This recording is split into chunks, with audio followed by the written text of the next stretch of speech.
Hello, everyone, and thank you for joining us on this episode of the Akkad and Koka Report. I'm your co-host, Michel Akkad in San Francisco, and with me is Anish Koka in Philadelphia. We are delighted to have as our guests the authors of an op-ed piece in the Wall Street Journal entitled "A Second Opinion Becomes a Guilty Verdict."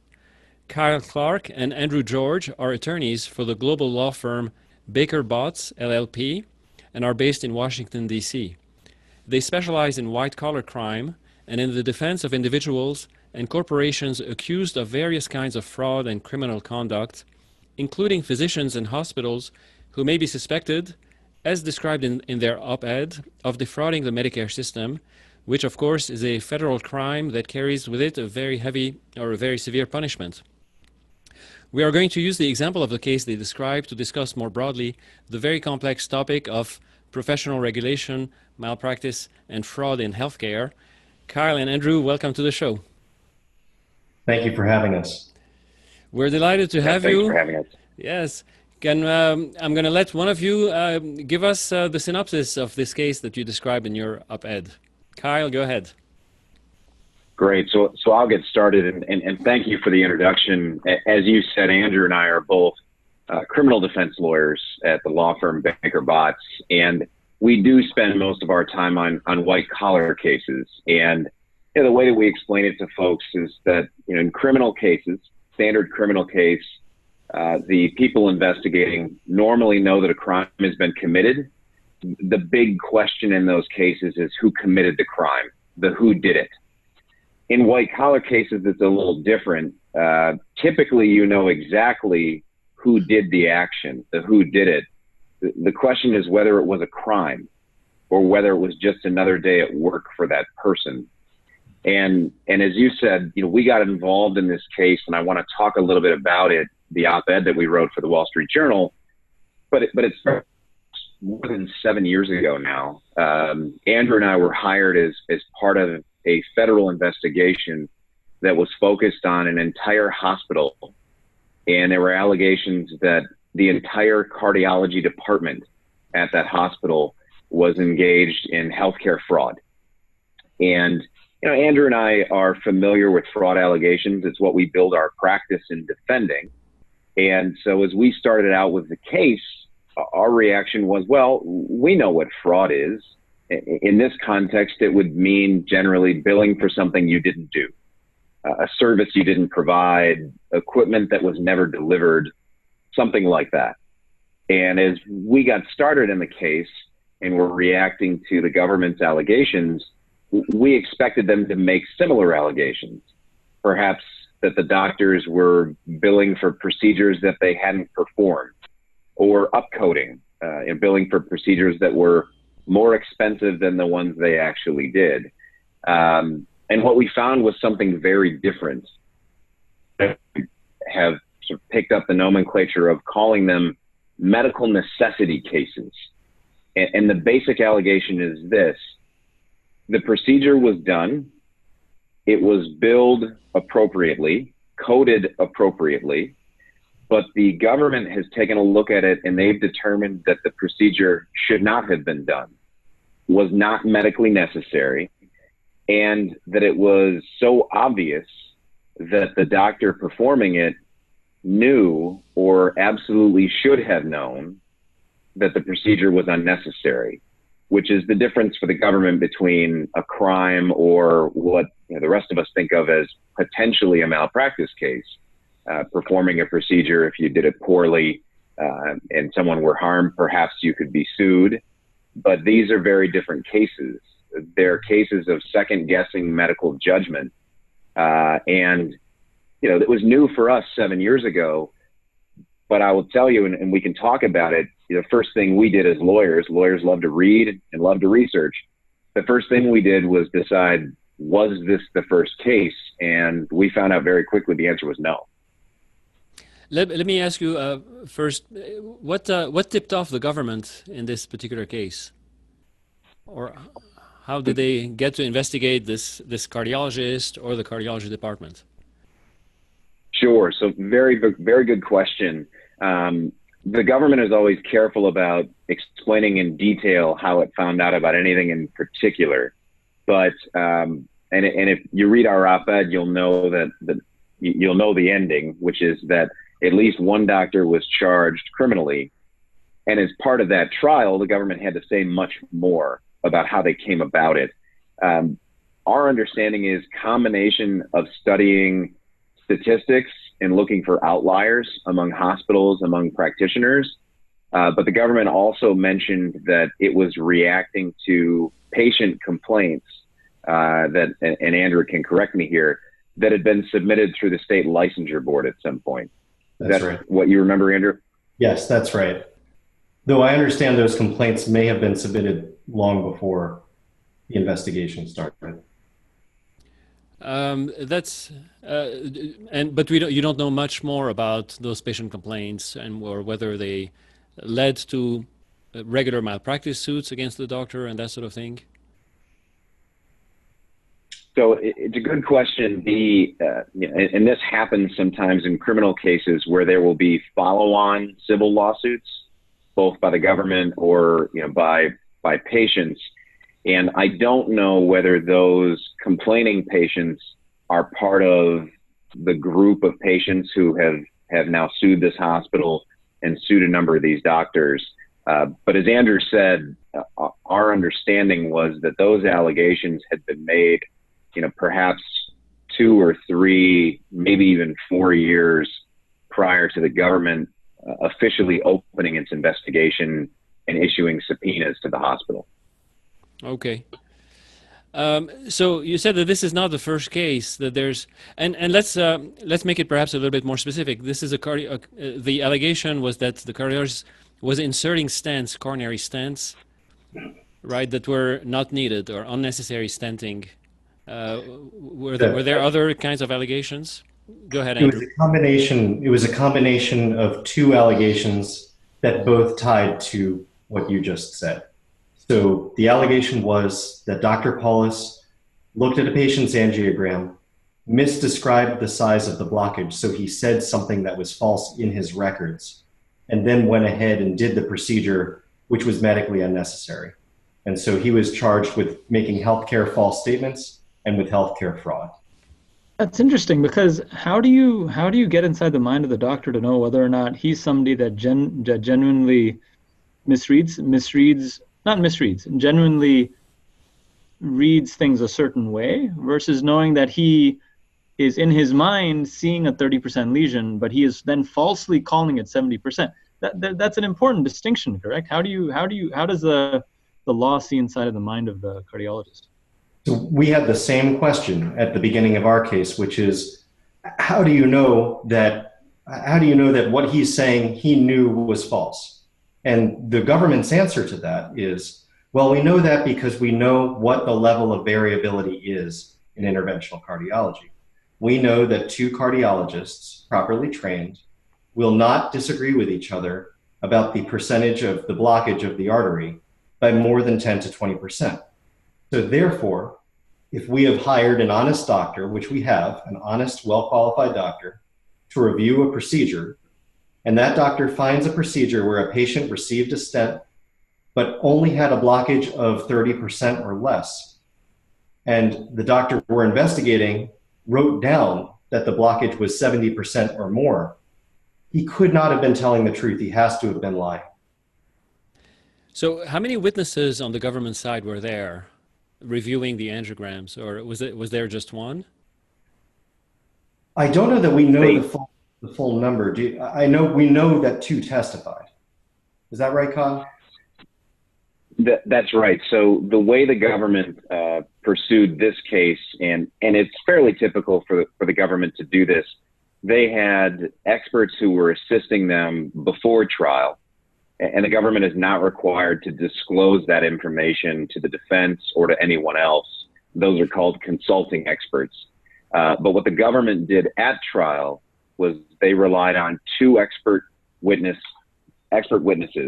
to provide testimony.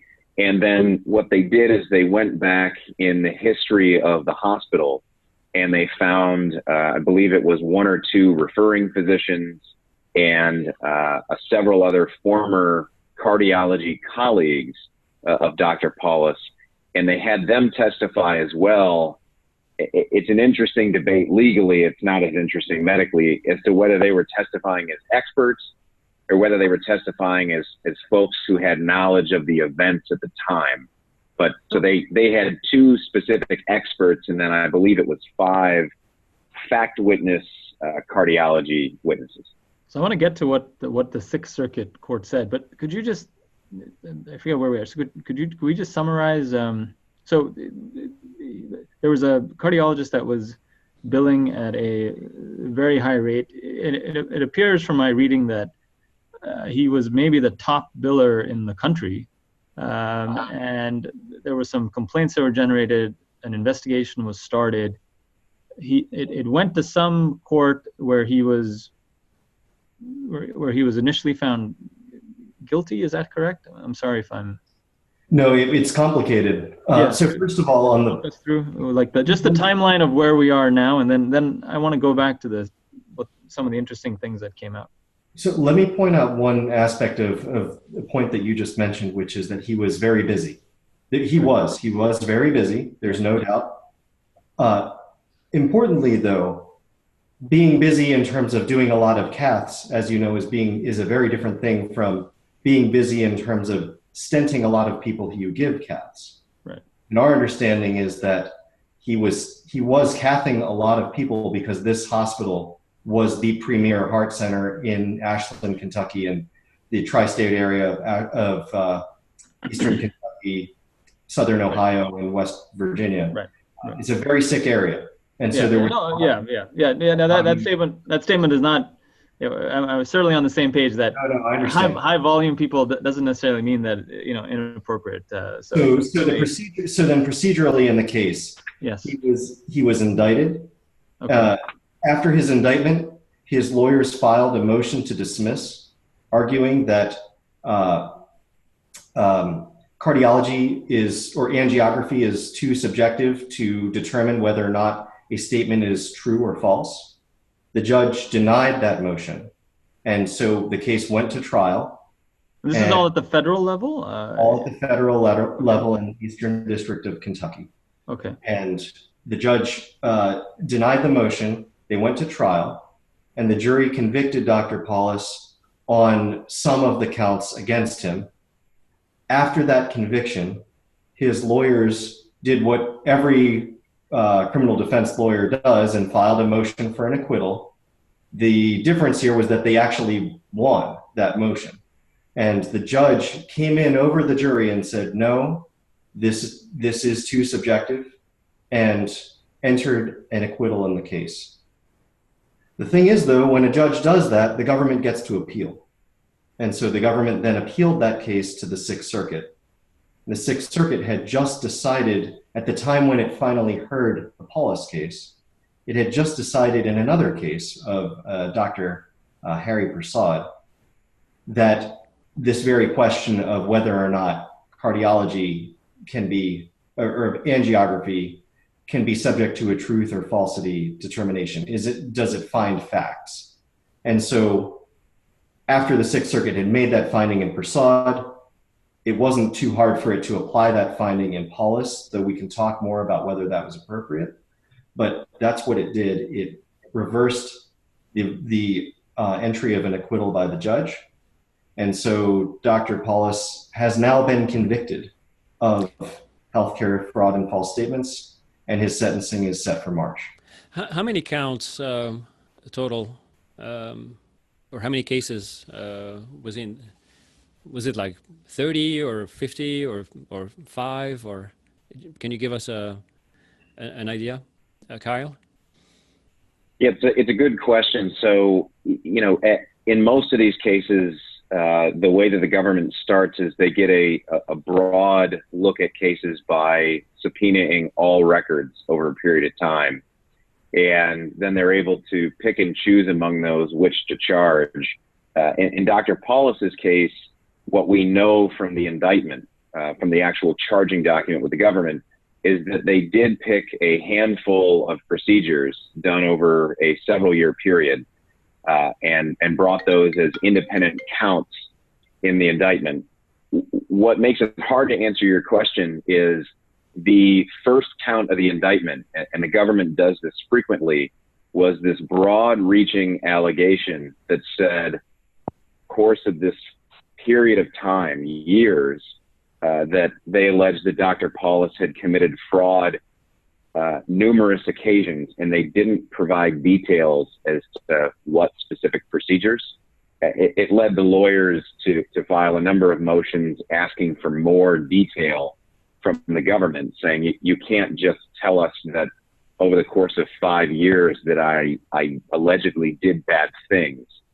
But what the case ended up focusing on was that catch-all count one, and then, and again, Andrew can correct me, I think there were a total of 15 counts that they were moving on. There was this catch-all count one, and then there were specific counts for, I believe, 13 or 14 different procedures that the government was claiming were evidence of fraud and or making a false statement about the degree of blockage.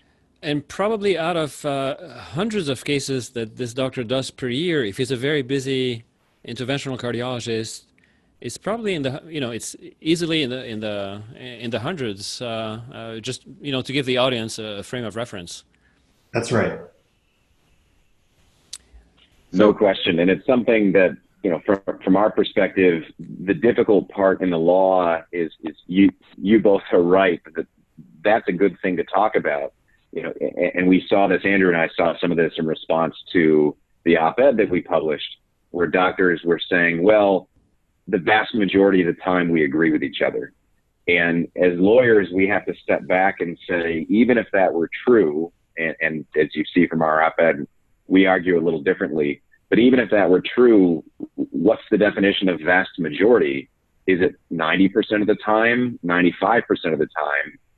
Because you're right that these doctors can perform hundreds of procedures a year. And if over a 5-year period, you find 10 that someone disagrees with fundamentally, the question is that a crime or is that absolutely expected statistically?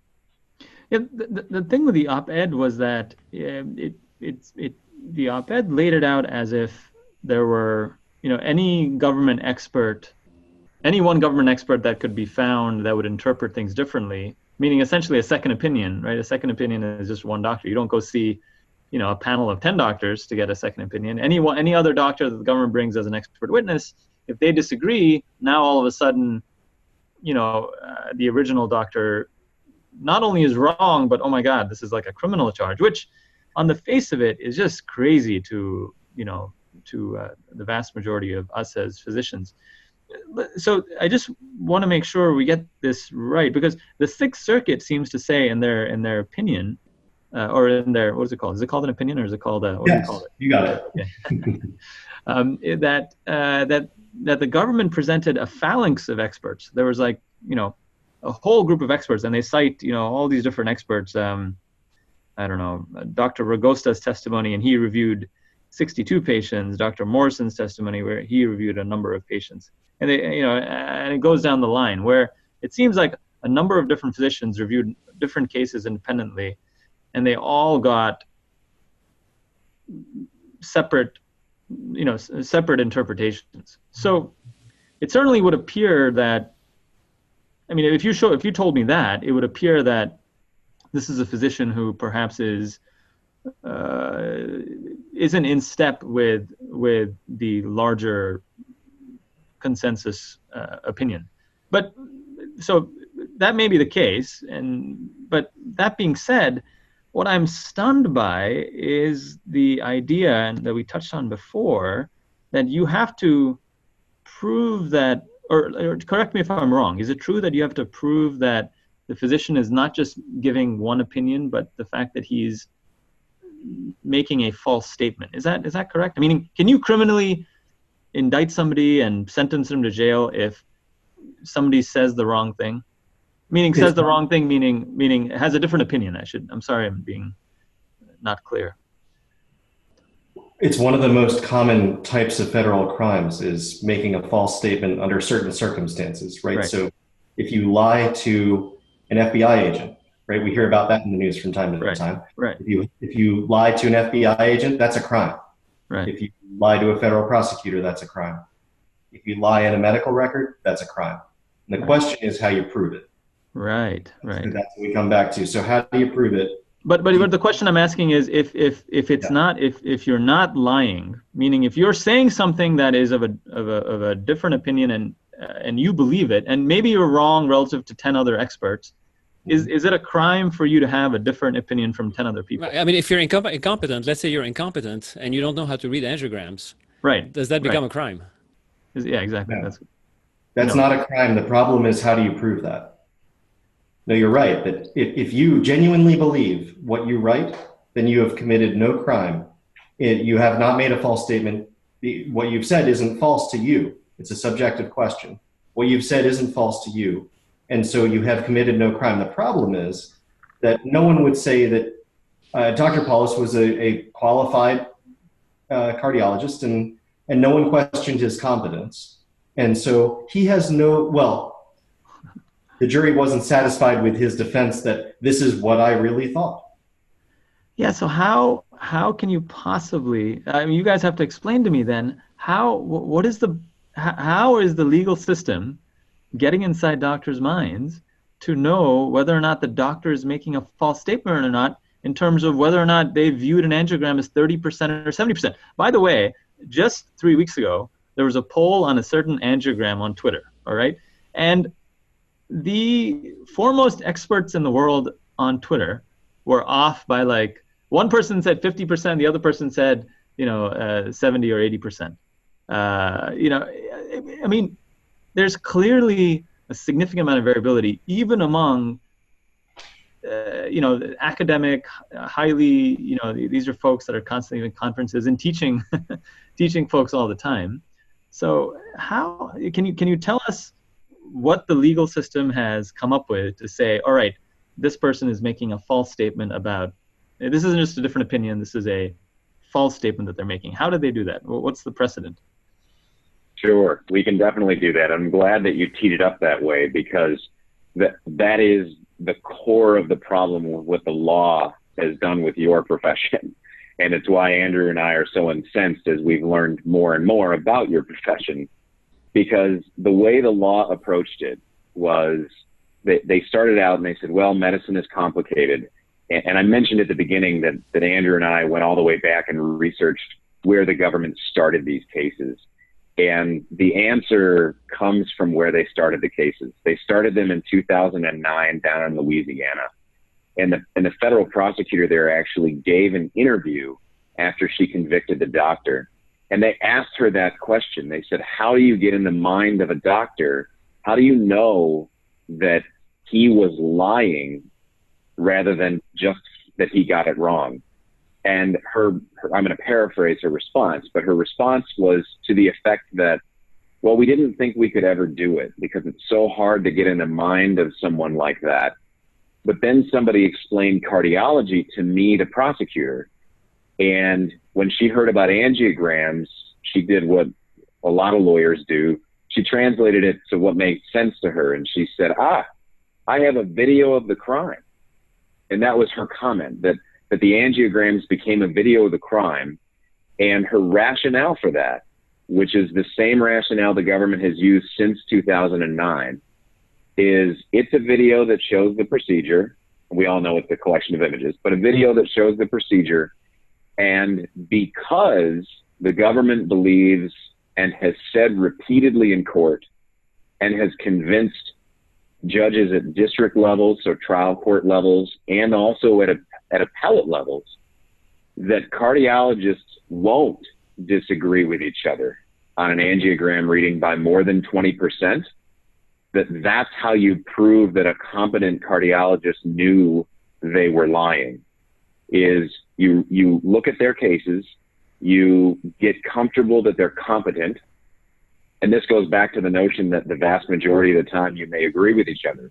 They will look at 200, 300 procedures. And if they agree with 270 of them, the government reaches the conclusion that, well, this is a competent operator. This is someone who knows how to review angiograms, who knows how to perform interventions effectively. And so they know what they're doing. And then for those 30 cases where they got a different opinion from their own cardiologist, they rely entirely on this notion that two cardiologists who were both honest wouldn't disagree on the reading by more than 20%. And because they do that, they say, well, listen, so if at trial we put on an honest cardiologist and he says, I've read this angiogram, interpreted it, and I find a 30% blockage. And then they say, well, isn't it true that doctors don't disagree by more than 20%? So somebody could say 10 up to maybe 50 because they'll go 20 in either direction and tell the jury that they're being charitable. They say, well, what did this doctor write? Well, he wrote 70 or he wrote 80%. And they say, well, then it's so far outside of the expected answer that it must be intentionally wrong. You know, that's pretty far-fetched. But not only that, the other problem is that there's no, I mean, that's a sort of a medical standard of care that you don't make medical decisions on the basis of just the angiogram by itself. And that can go, you know, both ways, meaning you can have an angiogram where you think there's a 90% stenosis. There's nothing in that fact that compels you to put a stent. And vice versa, you may have reason to believe that an angiogram that where the blockage is not all that severe, if the patient has really classic symptoms and this and that, you know, there may be a reason why you might think that the angiogram underestimates the severity of the blockage, and you may decide that putting a stent in, with you as the doctor having full knowledge of the patient and the situation, that it's a reasonable medical decision to put a stent in a given blockage. So there's nothing that hinges in medicine, and you know there shouldn't be anything that hinges just on one reading of an angiogram or any single fact, and everything hinges on knowing the totality of the information, which only the doctor can have because no one else is in that position. We agree. We agree. Yeah. But the fact is, though, the way the government views these cases is they view the 70% number as kind of a magic number. And they think that it's, among doctors, it's understood that you have to put 70% or higher if you want to put in a stent and have it paid for. And that's the accepted standard. And so in a situation like yours, where, like the one you were just mentioning, where, well, you think based on the totality of the circumstances, a stent is appropriate, what the government would say is, well, that's fine. You can put in the stent, but write down the accurate number. Yeah, That's the answer they give. Right. There are no biological cliffs. I mean, a 69% lesion, you know, is not magically nothing, and a 71% lesion is something. So what happens in Kyle and I searched far and wide for the 70% rule. Yeah. It doesn't exist. So let's talk about, I mean, I more globally, because I understand why the government would think, go ahead, Anish, before I... Just one, so the one thing you guys didn't bring up, maybe you would bring it up later, you know, again, I apologize, I have no knowledge of anything legal, really. You're doing fine. You talked about the Prasad case. Is that right? Am I getting that right? P-E-R-S-A-U-D, and how that was something that established precedent. And what I read that was absolutely stunning to me, and I'll read it. It says, to convict Paulus, the government had to show. This is, by the way, the Sixth Circuit and the Sixth Circuit overturned the acquittal of the. Correct. Right? So overturned the acquittal of the judge, and this is the Sixth Circuit decision that essentially led to Dr. Paulus now being convicted. Correct. So in their statement, they said to convict Paulus, the government had to show that his false statements were willful and that he acted with intent to defraud. The government need not offer, and they cite some things here, Prasad being one of them. The government need not offer direct evidence. Instead, a jury may consider circumstantial evidence and infer intent from evidence of efforts to conceal the unlawful activity, from misrepresentations, from proof of knowledge, and then this is the last part that I find stunning, and from profits. So if you engage in profit making, that by itself can give some judge or some Sixth Circuit the ability to say, aha, I can look inside the mind of this doctor because, obviously you shouldn't be, for profit must mean guilty. Am I getting that? Am I getting that right? You not only did you read it correctly, but we think that you're right to be terrified by that statement, because it is something that the government uses frequently in white-collar cases, which is what Andrew and I specialize in, but it is terrifying. And so let me take it apart very quickly. The first comment, that the government need not rely on direct evidence of fraud, that is a very common instruction that's provided in white-collar cases. I'll give you a quick example. If they had an audio recording of a cardiologist admitting during the procedure, I know this patient doesn't need it, but I want to pay my rent, so I'm going to put this in. There's your direct evidence of fraud. And the government says, well, that's rarely possible to find. You don't always have people who say things like that. The government's vernacular would be, criminals are smarter than that. Our view often is, boy, it gets very dangerous when you step away from direct evidence. But what the government is saying here, absolutely, and what the Sixth Circuit is repeating, is a very common standard in the law, which is, can you find circumstantial evidence, line up things that make it seem more possible that the person made a bad decision or an intentionally bad decision versus made a mistake. And you're absolutely right that one of the factors they look at is profit. And it's something that concerns us as lawyers, and it's something that, Andrew and I speak to a lot of hospital administrators and physicians about what they can do to minimize their risk of being in this situation. And it's very tough, because you can't tell someone that they should stop taking their paycheck. And yet, what will happen is, if the government were to come in, were to get tipped off, whether it was a patient complaint or if it were just HHS statistics, where they found a hospital that they thought was too busy or a physician they thought was too busy, they would go in and start to do the research. And if they rely on a couple of things, they can get themselves to a conviction, and a conviction that would be upheld by an appellate court.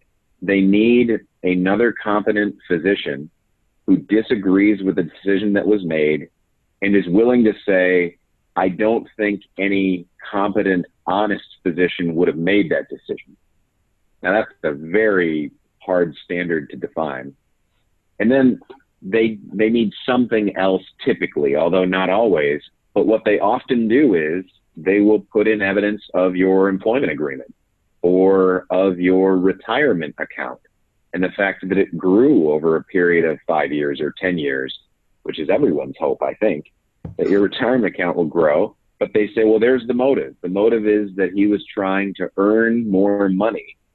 And there's a bit of salary shaming that goes on, is the only way that I can put it, where they surprise or try and shock jurors by saying, look at how much money this doctor made over this period of time. And we think it's because he was doing all of these procedures, and we think that that was his motive for breaking the rules. Michelle, you're muted. Though I do prefer you this way, but go, sorry. In this particular case, and I know you might be biased, since he was one of your clients. Is he still a client of yours, or? Dr. Paulus was never. Right. So was he? I mean, he was well liked by. I mean, he had a good reputation, right, in his community, at least. Very much so. That's our understanding. Very much so. Right. And but you mentioned something about the government going after the entire cardiology department. What was that about? And how did it end up that he was singled out? And so Good questions. So very quickly, Dr. Paulus was not our client. We encountered him. We were involved in another aspect of the case, and that's why when it went up to the appeal, the brief that we filed was actually on behalf of the Mid-Atlantic Innocence Project as non-parties to the lawsuit. But our understanding broadly from things the government has said at trial, from things the government has said in their public filings, is that they were tipped off to look at the hospital. And so what they did was they did what the government always does. They have the power to subpoena records. And this is a little in the weeds, but all of your listeners know full well what HIPAA is. And they think about HIPAA as being patient privacy and protection.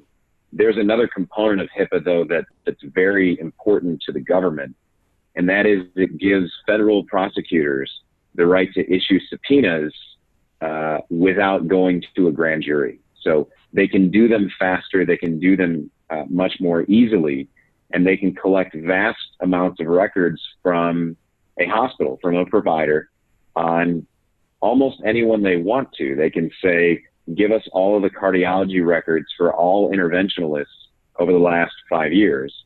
And then they can start combing through them with different experts and decide what they think their evidence is and whether they ought to prosecute 1, 2, 4 of those doctors, or perhaps an administrator. We had a podcast on HIPAA and on how it's anything but privacy protection. But I want to touch on maybe another kind of evidence that may be at the disposal of the government, that are the cardiology professional societies are actually making available to the government. And I don't know if you're aware of this or if that was part of the case or not, but the American College of Cardiology has essentially managed to convince the HSS, the CMS, right, Medicare, and hospitals to enter data into databases of quality databases, quote unquote quality databases, that issues all kinds of reports per hospital about the number of procedures, how many stents were placed, how many this, how many that. And each of these reports that are provided quarterly for quality purposes will give you a certain distribution. And then anytime you have a distribution, you will have people that fall, or hospitals that fall on one end of the distribution or the other end of the distribution and so forth. And maybe very easy targets for the government to go after and say, hey, maybe we should snoop around there and see what's going on. Do you know if that those kinds of databases were being used in that case, or it'd be hard to, that might be pre-trial or pre-discovery? Kyle, I'm not aware of them ultimately. We're certainly aware of those databases, and we had the same concern. I'm not aware of them ultimately using them at Dr. Paulus's trial because they just relied on CMS data that they have themselves. That's my understanding. Is that, I don't know, Kyle, you know more. Yes, no, that's right. But you're right to be concerned about it because it's Absolutely. A way that you could start a review. Ultimately, the way that a criminal case will be brought, you have to anchor it to specific cases. And so what the government will often do is they'll pivot. They'll start perhaps with some of that data and find themselves an outlier. And as you talked about, any statistical analysis will have outliers. When they actually get to trial, though, they have subpoenaed records and have focused in on particular cases that they think are evidence of the crime. And so they shift their attention, and it's our understanding in this case that they did the same. They shift their attention to specific procedures and identify those by patient initials to try and anonymize it for the patient involved. And they spend less time talking about those surveys that are done, and they spend most of their time pretending like these are the only 10 or 15 or 20 examples that perhaps the doctor performed during that period of time, which can give a really false impression to a jury. Okay. The other thing that's problematic about using those surveys is it's not the doctor who fills out the survey. that information that ultimately goes into the survey is likely going to be filtered through at least one other person who may or may not have even attended the procedure, who's possibly just a functionary who's translating medical records, but is not medically trained and is simply meeting the hospital's obligation to participate in the survey. That's exactly right. That's exactly right. So now let me ask you a question about, now let's assume, for the sake of the argument, that this doctor was actually not a good doctor, that he was willfully, misquoting the degree of blockage and putting stents that he should have put, and so forth. So I understand why the government would think that it can read the minds of doctors. Governments issue medical licenses, right? They issue medical licenses which would reveal that the government knows who to give a license to, that there's some kind of objective way by which to determine whether a doctor is competent or not competent. And there's this whole theory of, legal theory of standard of care. And when I think about this, it seems to me that the theory, the legal theory of the medical standard of care is kind of a legal fiction that is very easy to manipulate one way or another. And what are your thoughts about that? I mean, how does the theory of the standard of care play into cases of fraud, and how is that related? Sure, it's a very good question. The standard of care plays in civil cases, malpractice cases, where the government or the provider, if it's a civil fraud case, or if it's a malpractice case, the patient will try and define what the standard is, what we should expect when we go to a hospital, what should we expect from our cardiologist. In the criminal context, there isn't a focus on the standard of care. The idea shifts, and it shifts to truth and the way the government defines truth. And as Andrew said earlier, what the government tends to do in these cases is they argue it both ways. They say, on the one hand, you have to tell us the truth when you write everything down. So if you performed an intervention and you did it on a 40% lesion, but you had your reasons, you need to write 40% and your reasons, and then you will be telling the truth. Where they get to fraud is they say two things. One, you didn't write 40%. And as Andrew said before, their theory is you didn't write 40% because you were afraid it wouldn't be paid. So you wrote 70. In the government's world, you've told a lie. The lie is important from the government's perspective, and so that's its own crime. Where they get to fraud is they say, well, and this was all part of your scheme. Your lies, your misrepresentations were all toward a goal, and the goal was to collect money for procedures that should not have been done and that you knew should not have been done. And so they charge both criminal fraud and criminal false statements. So they don't actually end up having to spend time focused on the standard of care per se, although it does come up, and if you were to dive into the transcripts of this trial of Dr. Paulus, or certainly of some of the other cardiologists who have been charged, you will have expert witnesses who can't help themselves but talk about standard of care type issues. And they'll say things like, well, if he really believed that blockage was significant, I don't understand why he didn't perform a stress test before he brought him into the cath lab. And that gets into very dangerous territory. And it brings me back very quickly to something the federal prosecutor from 2009 said as well, and the prosecutors have said since then. They engage in this, what we think is a fiction, of pretending that jurors, people who are not trained in medicine, can somehow get trained during trial. That, you all may go to school for a decade and have residency programs, but that if they just explain it to you on the jury over the course of a week or so, that you too can read an angiogram and you too can judge for yourself whether you think a blockage is significant or not significant, which is terrifying to me as somebody who doesn't have medical training. But isn't that difficulty also, doesn't that difficulty also apply for regular medical malpractice cases?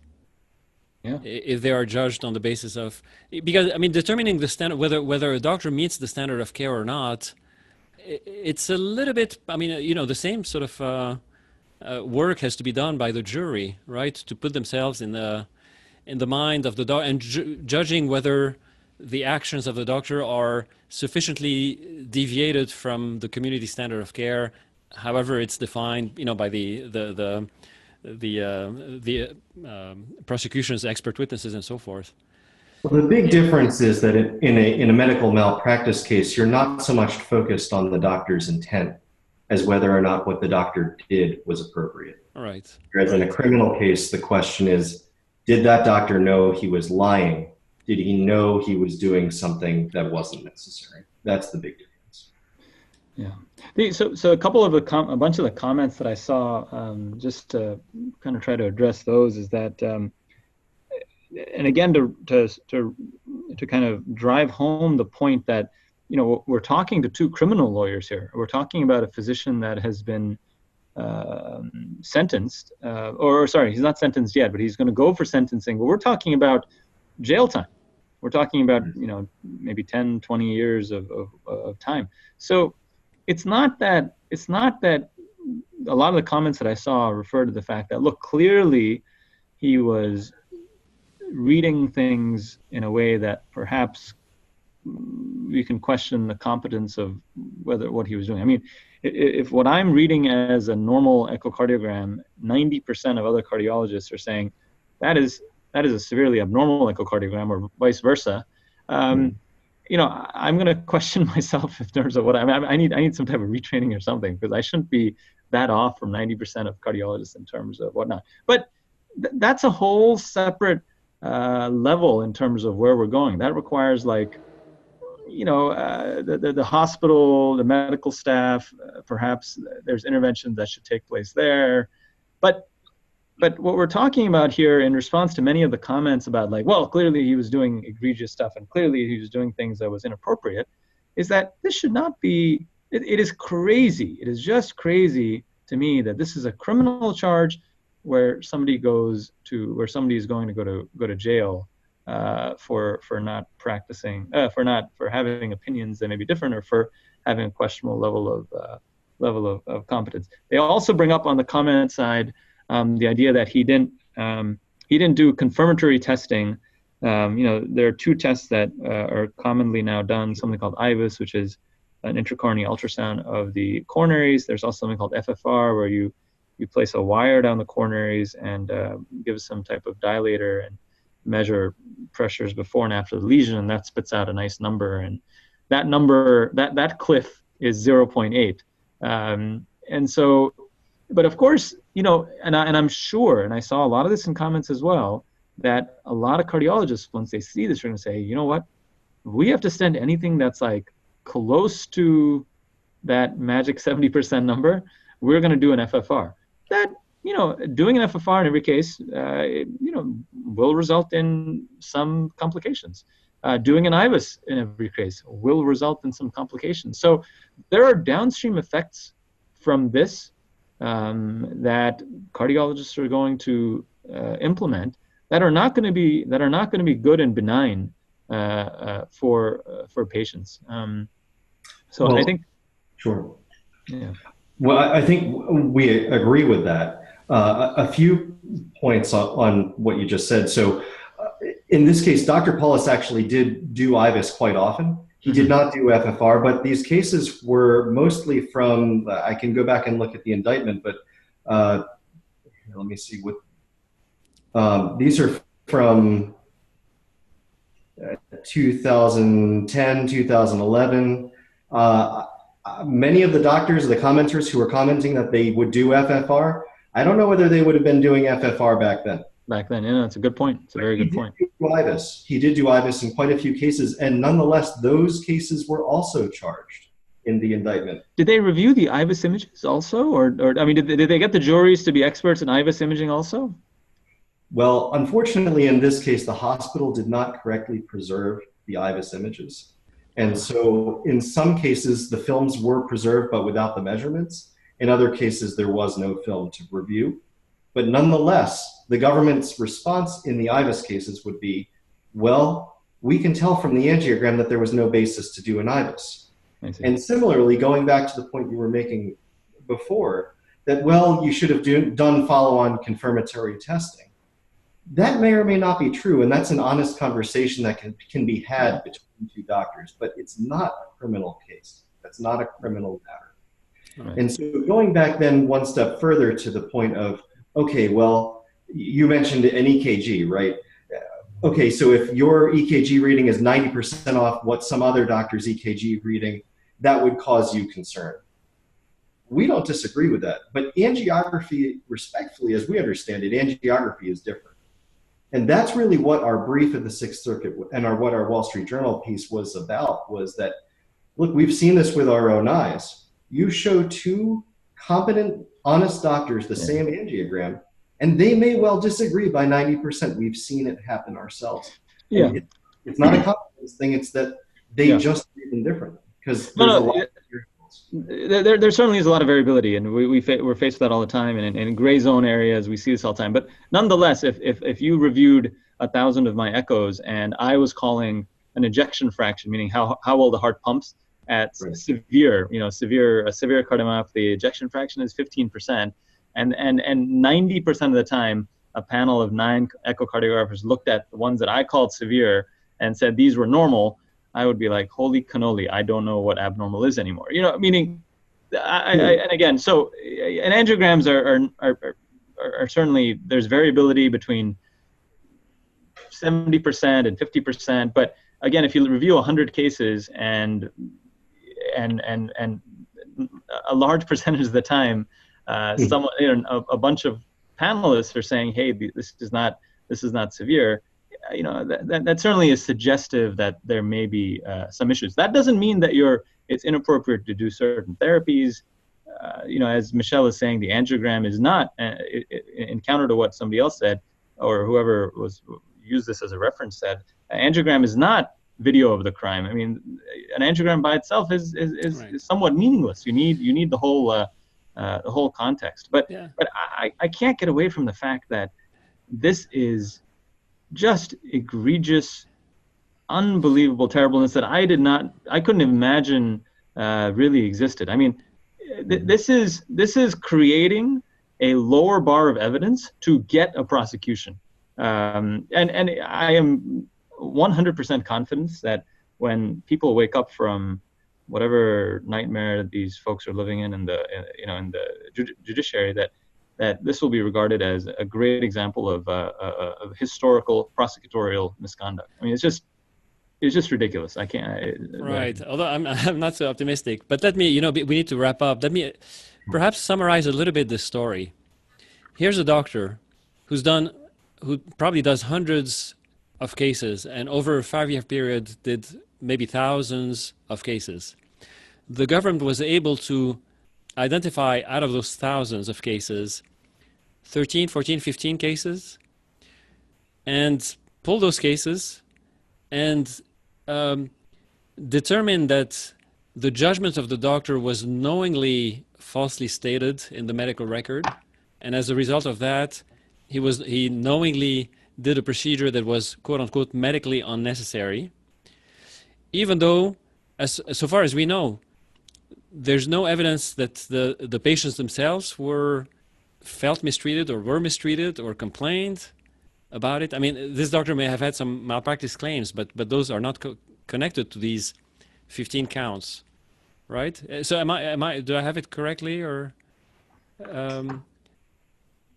You do, and yeah, you do, and in large part, our understanding from having read the transcript is that some of the patients who were identified in the indictment as a procedure that was unnecessary testified for the doctor and talked about how they felt that they needed it that they were not upset at all and that they felt better after they had it. Right. Again, that doesn't disculpate the doctor. I mean, it's entirely conceivable that he was fraudulent, but the difficulty is with, as Anish was saying, this level of it. I mean, the facility with which the government seems to be able to construct its case. Right. I mean, that's really what's appalling. It's about how they prove it.